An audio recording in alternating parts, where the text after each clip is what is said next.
What that all means, as we talked about yesterday, it's just 1 point that separates the top three with 10 matches to go. It's very much all to play for. Mario, just a word on the game overall. Of course, you weren't with us yesterday. It was great, wasn't it? Oh my God, this is football. This is, like for the ones that want to see more goals, it's not a great game. But for the ones that like football, what a game it was. I enjoyed it from the first minute till the last. Just everything. I think two guys who are friends and then going at it, and they really show you what friendship should be like. You want to beat each other. And in a normal way, that doesn't mean it will affect your friendship, but you just want to win. And what Liverpool did the second half, oh my God. I don't know where they got the energy from, but they changed the game, and I mean, Diaz could have been the star man of the game if he finished some of his opportunities. But some of the things that he even did, his energy, I was like, wow. I really, really enjoyed it. And Van Dijk, I liked how comfortable he was and how he stayed in control and making sure that his backline was in control too. So those two things were really very impressive for me when I was watching it. Of course, at the end of the month, you see Manchester City taking on Arsenal in Manchester, Craig. What, if you're Arteta, have you learnt from the way Liverpool pressed City, and how much can you incorporate that into your game? Well, as you know, talking about Arsenal this season, I've said on here, I think they have been the best team at pinning other teams in their own half. The pressing game has gone to another level from last year. Now, the game's at the end of the month, I think? Yeah, 31st, after international break. 31st of March. Now, it is away from home, it is at the Etihad, so maybe that's slightly different. But they have been so good at pressing, I wonder if they can take that into the Etihad. You can make the argument that it was 50-50 for the rest of the first half. Once Jurgen Klopp figures that out, gets his team back in the dressing room, Liverpool were by far the better of the two teams in the second half. What's to stop Arsenal doing that? When you saw the pressing there, it was not just the pressing, it was what came at the end of it. They didn't get the goals, per se, but they created chances a lot of the times from the pressing. There's nothing to stop Mikel Arteta and his side doing that. And that is, I think, a recipe to upset City, because if you let City... Right, think about the first, 10 or 12 minutes of that game yesterday. With City? When Liverpool and Jurgen Klopp, was, in his interview, was extremely honest. He said, we were too all over the place in the first 12 minutes and City really dominated. If you allow that for the bulk of a game, you're going to get beat by this team. But we saw in those clips there how they were so... What's the word I'm looking for? They were so believing in it. It wasn't just going in ones and going, listen, we don't want to send 5 or 6 in there because we might get played around. They were committed to it, yeah. They were committed to go in. We saw, and one of the ones at the end, we saw Elliott going, and then it got played. Then we saw McAllister going, and then it was played out, and then they won it back. I think it was Gomez. They were going in bunches.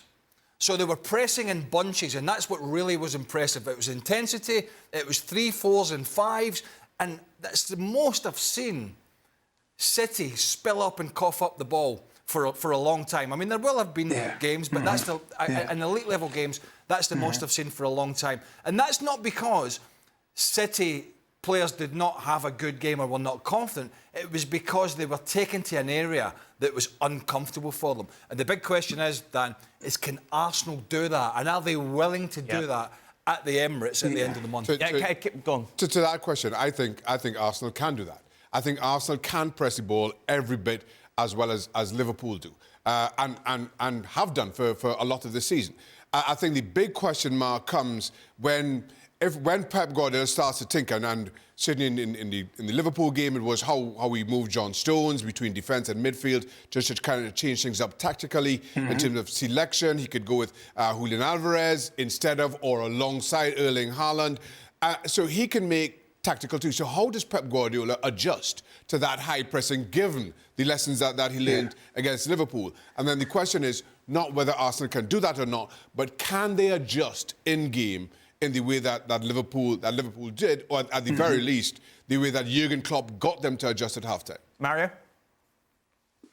Yeah, but you know what is going to be the key thing too? When we watched the Liverpool game playing against City, right? They had the high intensity and the energy was incredible. But what I really liked was when they won the ball, they still knew what to do with it. And at that point, you saw the vulnerability of City. And I almost guarantee you that Klopp must have said at the halftime, we're going to go at them. we're not going to back off because everybody backs off. So as long as Arsenal doesn't back off and really go and also keep the tempo up, I think City was thinking because the tempo was high. It was so high that some of the City players, they can handle high tempo, but they did not have time on the ball like they normally have it. And can Arsenal bring that to them? Because any team that wants to play football, when you put them under pressure in an individual, you're going to give them less thinking time. If you give them less thinking time, that's when the difficulty comes. And that, I think, happened to City. And then look at De Bruyne, his reaction when he came off on the bench. Pep, come on. When did you see a coach go to a player on the bench, go and sit next to him? Because De Bruyne was that angry because he knew that I can affect the game regardless of what is going to happen. And Pep said, no, we need to make sure that we can handle this battle, because the battle was changing from football. It became to like, hey guys, this is going to be intensity. And I think that's why he took him off.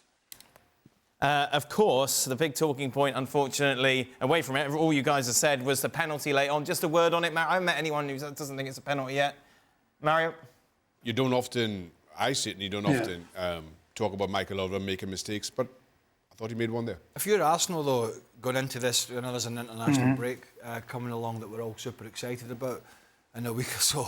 That's when you don't want the TVs to work. Might be another bit of banging at the table again. But, you know, if you're Arsenal, you know, you're looking at the three teams, City, Liverpool, Arsenal. The only ones with victories in between those three are Arsenal. Yeah, Arsenal done really well. They've beaten City, they've beaten Liverpool. The other two have drawn with each other. So if that doesn't give you confidence, and watching that game yesterday, right, and seeing, because City generally are going to create chances against most teams, right? And they did yesterday, even though they weren't at the best. But they're also going to give it up more this season than certainly last year, when they were, I think, pretty rock solid, obviously winning the Champions League and winning the treble. Yesterday was a great advert for Arteta about how to go about it. Now, it's down to him. Right. It's up to him and the players. Yeah. If they don't have the belief to go to the Etihad and try and get at this back line and try and push their game onto Man City, there's a fair chance they're going to lose. But my God, watching yesterday, if I'm an Arsenal player, I'd be like, let's go up there and get at them.